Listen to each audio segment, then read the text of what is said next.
بسم اللہ الرحمن الرحیم۔ آقا مولا علی علیہ السلام کے فرامین اور شہادت۔ فرامین بیان کرنے کی سعادت حاصل کرتی ہوں۔ اللہ پاک ہم سب کو دل و جان سے عمل کرنے کی توفیق عنایت فرمائے، آمین۔ مولا کائنات امیر المومنین علی علیہ السلام نے فرمایا، ہر کوئی جو خدا کی اطاعت و فرما برداری کرے ہرگز بدبخت نہیں ہوگا۔ ہم سب یہ چاہتے ہیں کہ ہم بد نصیب نہ ہو جائیں، تو اس کے لیے کیا کریں؟ ہمارے آقا نے جو ہمیں طریقہ بتایا کہ ہر کوئی جو خدا کی اطاعت و فرما برداری کرے ہرگز بدبخت نہیں ہوگا۔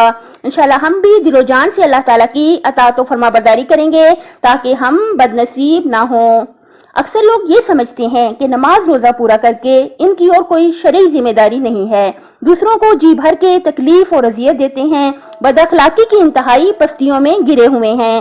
لیکن یاد رکھیے گا، آقا مولا علی علیہ السلام نے فرمایا، بدترین توشہ آخرت ظلم بندگان خدا ہے۔ جو چیز آخرت کو تباہ کر دے گی وہ اللہ کے بندوں پر ظلم ہے۔ اور ہمیں چاہیے، ظلم ہوتا کیا ہے؟ ہر وہ چیز، ہر وہ رویہ، ہر وہ سلوک جو ہم دوسروں کے لیے، جو ہم خود اپنے لیے پسند نہیں کرتے، وہ رویہ اور سلوک جب ہم دوسروں کے ساتھ رکھیں تو یہ ظلم ہے۔ اور ہمیں چاہیے، ہم سب کو چاہیے کہ ہم ظلم دوسروں پر نہ کریں، انتہائی مہربانی سے پیش آئیں، انتہائی رحم کا سلوک رکھیں۔ اگر دوسروں سے غلطیاں ہو جاتی ہیں تو انہیں انسان سمجھیں۔ ہم اپنی دفعہ کہہ دیتے ہیں ہم بھی انسان ہیں، ہم سے غلطی ہو گئی، ہمیں بھی غصہ آ گیا، ہم سے غلطی ہو گئی، لیکن جب دوسروں کی دفعہ ہوتا ہے تو ہم بہت سخت رویہ رکھتے ہیں۔ ہمیں چاہیے ہم دوسروں کو بھی انسان سمجھیں، اگر ان سے کوئی غلطی ہو گئی ہے تو اپنا دل بڑا کریں اور ان کو معاف کر دیا کریں سچے دل سے۔ مولا علی علیہ السلام نے فرمایا، جسے تمہارا دکھ لگتا ہے بس وہ تمہارا دوست ہے۔ اگر آپ نے کسی کو دیکھنا ہو کہ واقعی وہ آپ کا دوست ہے یا نہیں ہے حقیقت میں، تو آپ کیا کریں؟ دیکھیں، یہ ایک طریقہ ہے، ہر انسان کی زندگی میں تھوڑا بہت مسئلہ آتا رہتا ہے۔ آپ پتہ کیا کریں؟ جب آپ اپنے دوست سے ملیں، آپ اس کے چہرے پہ نظر رکھ کے آپ اس سے اپنا دکھ بیان کریں۔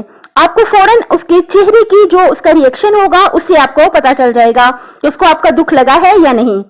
جب ہم کسی کے ساتھ بات کرتے ہیں تو اس وقت اس کو سوچنے سمجھنے کا موقع نہیں ملتا۔ آپ اسے بات کر رہے ہیں کسی سے تو آپ اس کے چہرے کی طرف دیکھتے ہوئے اچانک سے اپنا کوئی دکھ بیان کریں اور اس کا ری ایکشن دیکھیں۔ اگر اسے دکھ لگا ہے تو وہ آپ کا حقیقت میں دوست ہے، بس پھر اسے دوستی نبھائیں اور اس کی غلطیوں کو اگنور کریں۔ مولا علی علیہ السلام نے فرمایا، جو چیز فنا ہو جائے گی اور چلی جائے گی رغبت نہ کرو، بس نقصان اٹھانے کے لیے یہی بہت ہے۔ کیا چیز فنا ہو جائے گی؟ دنیا فنا ہو جائے گی، اس میں رہنے والے لوگ فنا ہو جائیں گے، اس میں رہنے والی عیش و عشرت فنا ہو جائے گی، مال و دولت فنا ہو جائے گی۔ مولا علی کہتے ہیں، جو چیز فنا ہو جائے گی اور چلی جائے گی رغبت نہ کرو، ہم اس سے دل نہ لگا لیں، اور بس نقصان اٹھانے کے لیے یہی بہت ہے۔ اگر کوئی دل لگا لے تو یہ اس کے لیے سخت نقصان دہ ہے۔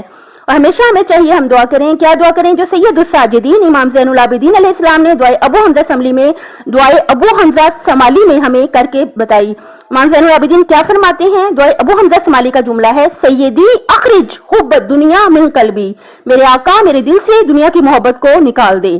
انشاءاللہ کہ ہم دعا کرتے رہیں اور خود بھی کوشش کر کے اپنی توجہ دنیا سے ہٹا کر اپنی آخرت کی طرف لگائیں۔ مولا علی علیہ السلام کی شہادت بیان کروں گی۔ 18 ماہ رمضان 40 ہجری کو مولا کائنات علی علیہ السلام نے اپنی بیٹی ام کلثوم کے گھر روزہ افطار کیا اور رات بھر عبادت میں مصروف رہے۔ نماز فجر کے لیے جب مسجد جانے لگے تو گھر کی بطخوں نے دامن تھام لیا۔ وہ اپنی زبان میں یہی کہہ رہی ہوں گی کہ مولا نہ جائیے، آقا نہ جائیے۔ مولا علی علیہ السلام نے مسجد کوفہ میں فجر کی اذان دی، اس کے بعد نماز میں مشغول ہو گئے۔ جب آپ پہلے سجدے میں گئے تو ابن ملجم نے زہر سے بجھی ہوئی تلوار کہ جسے 1 مہینہ زہر پلاتا رہا تھا، مولا کے سر اقدس پر تلوار مار دی۔ ضرب لگی مرتضیٰ کو تو دین زخمی ایمان زخمی، خون میں تر ہوئی مسجد نماز زخمی اذان زخمی۔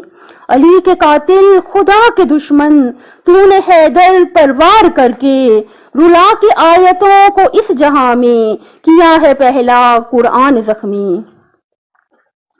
وہ خون میں تر نماز وہ سجدہ لہو لہو، وہ خون میں تر نماز وہ سجدہ لہو لہو، ایمان کل کا پاک امامہ لہو لہو، اعلان فزت و فتح مبین جلال عشق، اعلان فزت و فتح مبین جلال عشق، ضرب شکیف مسجد کوفہ لہو لہو۔